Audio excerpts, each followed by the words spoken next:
The Story of Annie.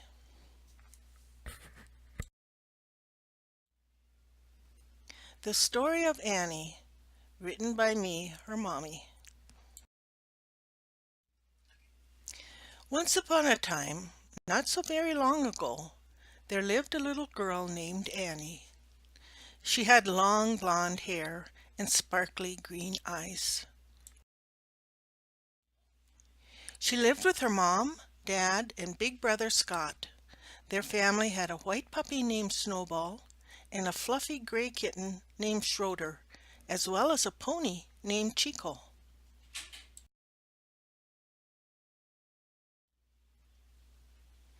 Annie loved her pets and was often seen petting Schroeder or riding Chico at a gallop around the pasture, with Snowball running along behind. Annie loved her friends too. She loved going to gymnastics and dance class with them.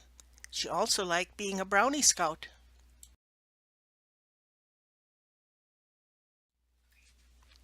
She especially loved to go skiing with her family. Right after Christmas each year, Annie and her family had a meeting to talk about the way things had gone during the past year. They wanted to know what things had gone well and what things they wanted to improve on. After that, they made a list of things they wanted to do during the upcoming year. Annie really liked that part, and she would add many things to the list. She would excitedly say, "And another thing," each time she thought of something new to add. She suggested things like go to Disneyland and buy a pony. Annie knew if she put things on the list, everyone would work hard and they would often come true. That's how they got Chico and Schroeder.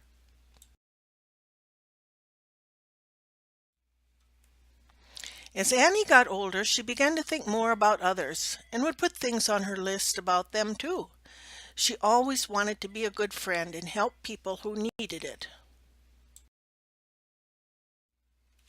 Annie knew it could be fun to do hard things like ski down a mountain or read a big book. She liked to help others make an adventure of doing difficult things. She thought it was like playing a game, and she would laugh out loud when they won the game. Annie's friends liked to hear her laugh. Well, time went on and Annie grew up. She went away to a school that had more classes than the small school where she lived could offer. She had heard they had some really hard courses, and she wanted to give them a try. Soon Annie was doing well in those classes, and her teachers asked her if she could help some of her friends who were having trouble. This she did gladly, and soon everyone could hear Annie laughing as they turned the hard work into a game. She thought it was much more fun learning with someone else than just going it alone. Annie felt very lucky when she got to go to Carleton College, and later she was the first one in her class to get a job at a big firm in Minneapolis. She was a bond trader and got to help others invest their money. Later she moved to Chicago and then to New York City, where she was promoted to bond broker and was able to help even more people invest their money.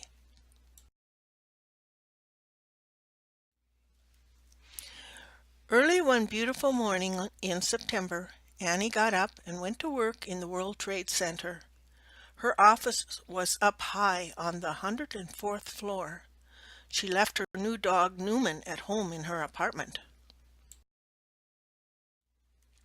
Not long after Annie sat down and turned on the three big computers that she worked on, there was a loud crashing sound, and a plane flew into the side of her building not far from her desk. Angels came and took Annie and almost 3,000 others to heaven that day. Her family and friends were heartbroken because they missed her so much. Later, Annie's computer was found, and it had many pictures of her dog Newman, her friends, and the many adventures they had. Another important thing was found, Annie's list. Yes, she was still making lists just as she had learned so long ago when she was just a little girl. Annie's mom wrote a book of poems about how it felt to lose Annie in this way. Annie's dad took the book and a copy of Annie's list and gave them to a man named Charlie Vickers, who shared them with his friend Jeff Parnes. They said, "We wish we could make some of the things on Annie's list come true." So they flew all the way from New York to North Dakota to talk to Annie's mom, dad, and others until they had a plan. Let's make a house for Annie where people can come and be with their families and friends, because Annie has many things on her list about that.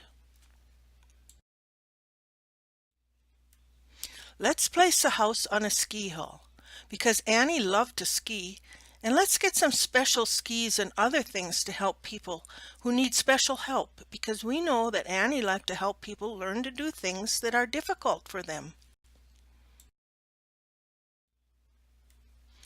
In the summer, let's have horseback riding, fishing, and walking trails where people can come and exercise and be healthy, because the first thing on Annie's list was to be healthy.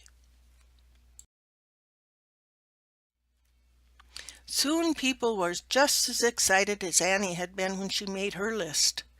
They could be heard saying, "And another thing," as they thought of the many ways that they could help others. Later, people came from all around our country to help build Annie's house. They didn't do it for money. They did it for love, because they knew that that was what Annie would do. The two most powerful forces on earth are hate and love. One is a disease, and the other is its cure.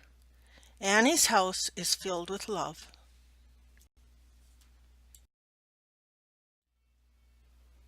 This book was made with love by Annie's mom, Jeanette Nelson.